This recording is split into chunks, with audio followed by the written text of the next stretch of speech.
And I give the floor to the representative of the Syrian Arab Republic.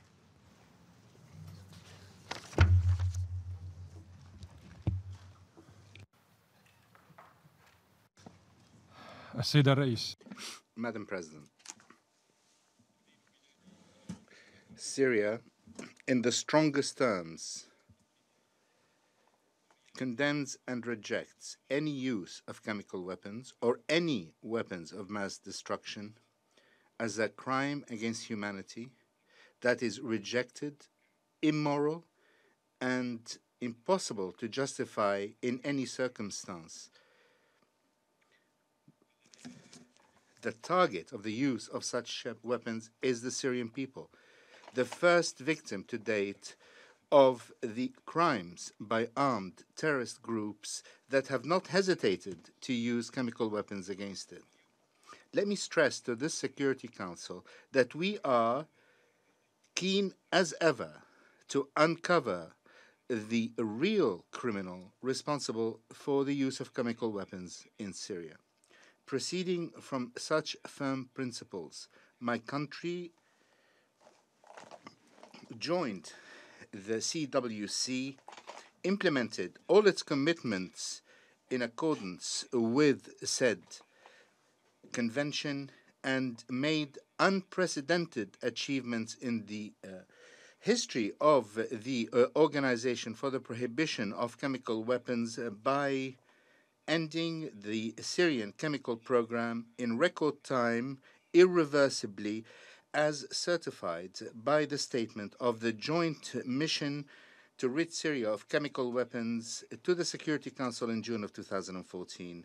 As I stated before this council this morning, my country, in the context of its continuing transparent cooperation with OPCW, did indeed dispatch a letter to the Director General of the organization calling on him to dispatch a neutral, fair, and professional mission to both Khan Shekhoun and the Shu'airat Air Base to find out exactly what happened comprehensively, transparently, and fairly.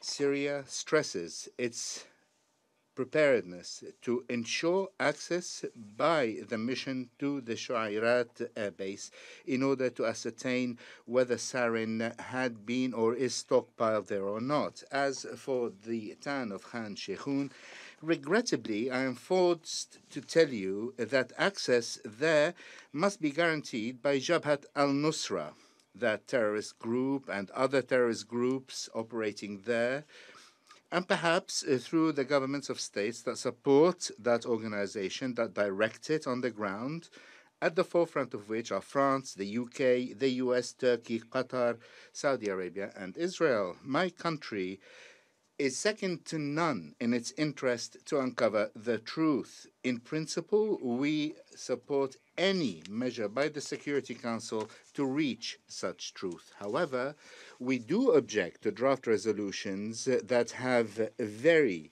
sly political language with prejudgment on the results of any investigation, that want the investigation to, in advance, accuse the Syrian government, just as stated just now by the UK and the US in the Security Council.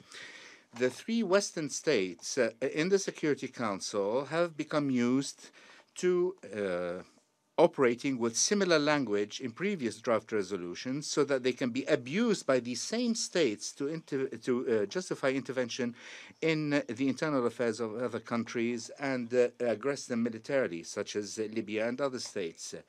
Whoever reads today's resolution carefully would realize that the genuine, true objective is not to uncover the truth. It is to violate Syrian sovereignty, to abuse and use any information that can be collected through the draft resolution, had it been adopted, in order to target caters, sites, and capabilities of the Syrian government and army by those terrorist groups supported by the three countries and their proxies in the region, just as the chemical Godot was being looked for in Iraq. I have already informed Special Envoy Staffan de Mistura on 31 March in our talks in Geneva, provided him with early reports on the possession of armed terrorist organizations in rural Damascus, Idlib, and Hama of toxic chemical materials to be used against civilians. And let's recall that my country certainly didn't use chemical or nuclear weapons against Hiroshima and Nagasaki or Vietnam or Iraq. My country has not tested nuclear weapons against living Algerians in the west of the African continent. As I was saying, on 31 March, I informed Special Envoy Staffan de Mistura during our talks in Geneva of early documented reports of the possession of armed terrorist groups in rural Damascus, Idlib, and Hama of toxic chemical materials to be used as a weapon against civilians. I also warned him that facts are being doctored, evidence fabricated against the Syrian government.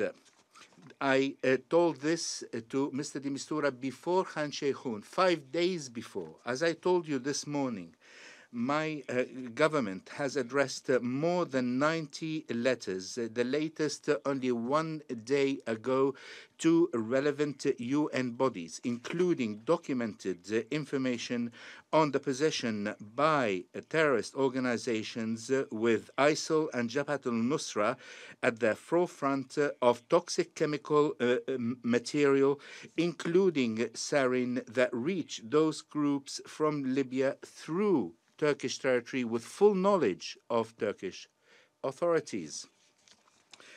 The sponsors of the draft resolution today know full well that resolutions of the Security Council and OPCW since my country's accession to the CWC are the sufficient and appropriate international legal framework in this regard. I would call other member states in the Security Council to be logical and rational.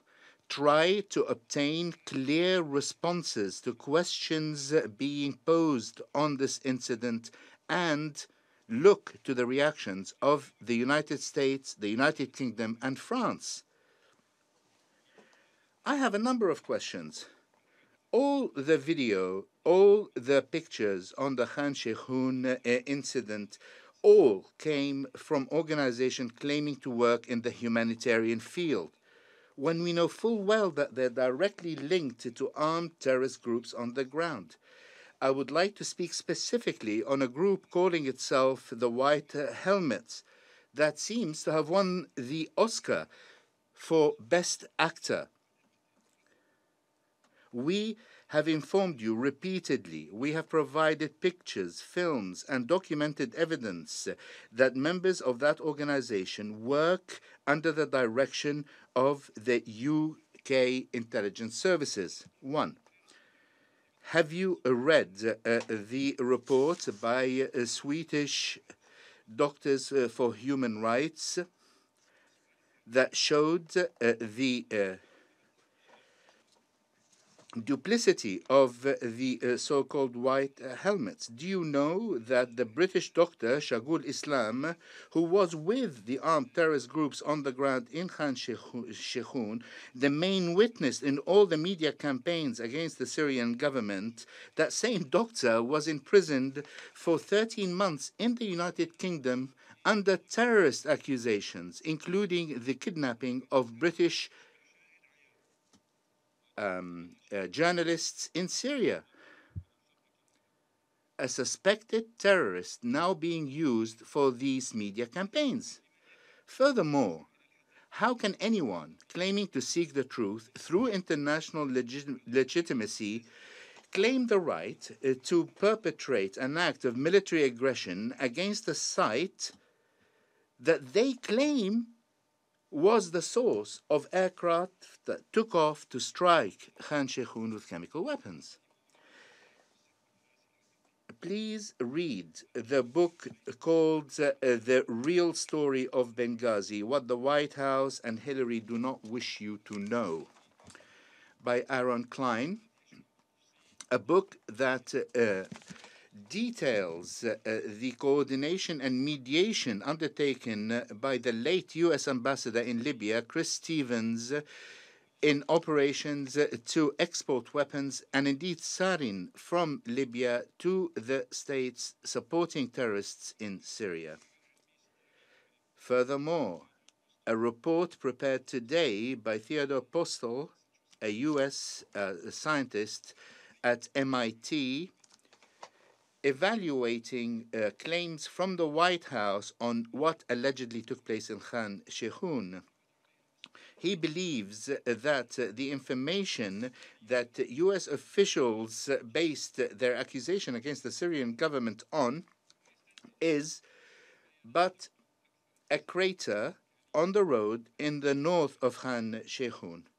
And then he says that all available information from that crater shows that the munition was on the ground and was not launched from the air, let alone the claims of my French colleague of events on 19th of August, or what the U.S. ambassador might call the killing of hundreds of civilians in Khan Mansoura, for example.